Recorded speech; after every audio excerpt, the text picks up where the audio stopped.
तो मैं थोड़ा सा नाज़रीन को ये बताऊं कि आप जो है अलीम खान फलकी साहब एक जो है सोशल ऑर्गेनाइजेशन भी रन करते हैं, उसका नाम है सोशियो रिफॉर्म सोसाइटी।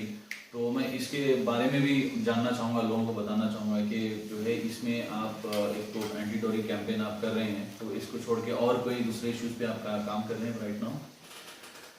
जी महबूब साहब, हम एंटी डॉरी के साथ साथ जो काम कर रहे हैं, इसी डावरी की वजह से जी तलाक तो हार्डली 1% है।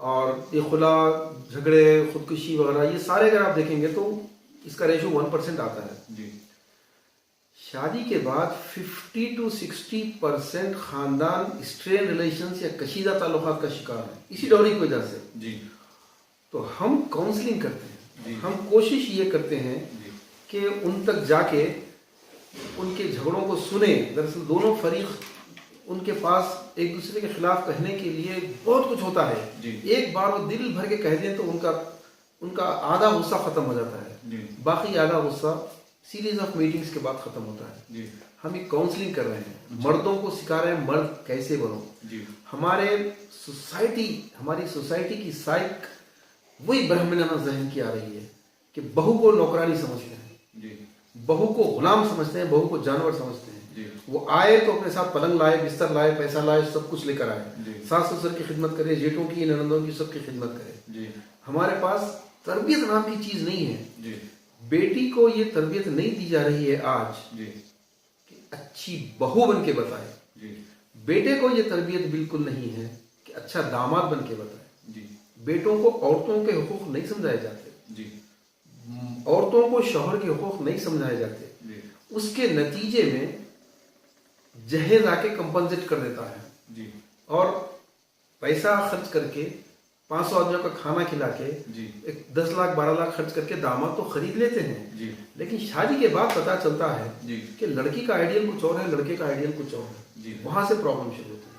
फिर मैं अगर आपको आज की ताखीर से होने वाली शादियों के असबाब जी इस पर बताऊं कि 4 बहनें हैं, बहनों की शादी पहले हो फिर भाई की शादी होगी। जी कोई कहता है कि बच्ची की तालीम जब तक मुकम्मल ना हो शादी नहीं हो सकती, जी और कोई कहता है कि अपने पाँव पे जब तक बच्चा खड़ा ना हो कैसे शादी कर सकते हैं। जी ये वो गैर इस्लामी चीज़ें हैं जिसकी वजह से ऐसे ऐसे मुफसिदात पैदा हुए हैं सोसाइटी में, जिसकी वजह से लड़का 25-30 साल की उम्र का हो रहा है, लड़की 25-30 साल की उम्र में हो रही है।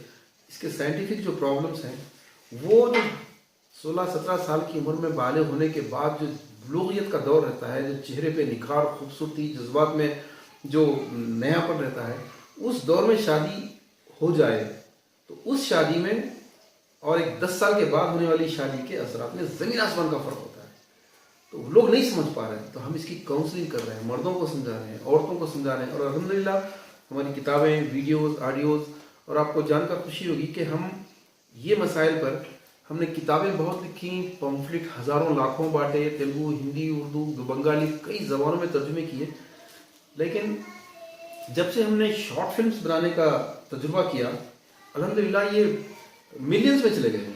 अच्छा जी, हमने एक फिल्म बनाई अक़्द निकाह। जी अक़्द निकाह व्यूवर्स यूट्यूब, फेसबुक और व्हाट्सएप पे देखने वालों की तादाद मिलियंस तक पहुंच गई। सिंपल कॉन्सेप्ट था कि लोगों को ये बताया जाए कि अक़्द के माने क्या है। जी थोड़ा ड्रामाटाइज तो करना पड़ता है। हमारे लोग, कुछ मजहबी लोग एतराज़ बहुत करने लगे, ये ड्रामे, ये फिल्में, ये क्या है। कुरान में अल्लाह ताला कई वाक़यात, इब्राहिम अलैहिस्सलाम का हो, मूसा का हो, कि सब ड्रामाटाइज करके बताता है। जी इब्राहिम अलैहिस्सलाम हम जा रहे हैं, साथियों से पूछ रहे हैं कि ये सूरज, ये जो चांद है, ये लगता है खुदा है। तो हाँ, ये लग रहा है खुदा है। फिर अगले दिन क्या कहते हैं कि नहीं, ये तो खुदा हो नहीं सकता, ये तो डूब गया।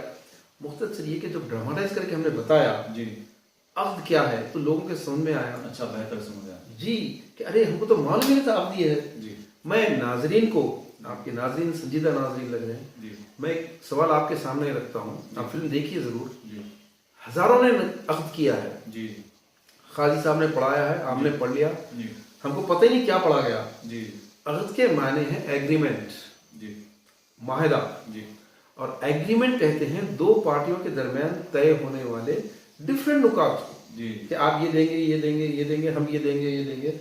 ये दोनों चीज़ें जब एग्री करते हैं तो उसके बाद होती है शादी, अक़्द में ऐलान होता है। खाजी साहब जो ऐलान करते हैं वो तो सिर्फ मेहर का, जी वो तो सिर्फ सिक्के राइजुल वक्त सुर्ख दीनार का ऐलान करते हैं। जी और जो ले रहे हैं जी 4-5 बातचीत की मीटिंग्स में जो तय हुआ है जी वो था अब।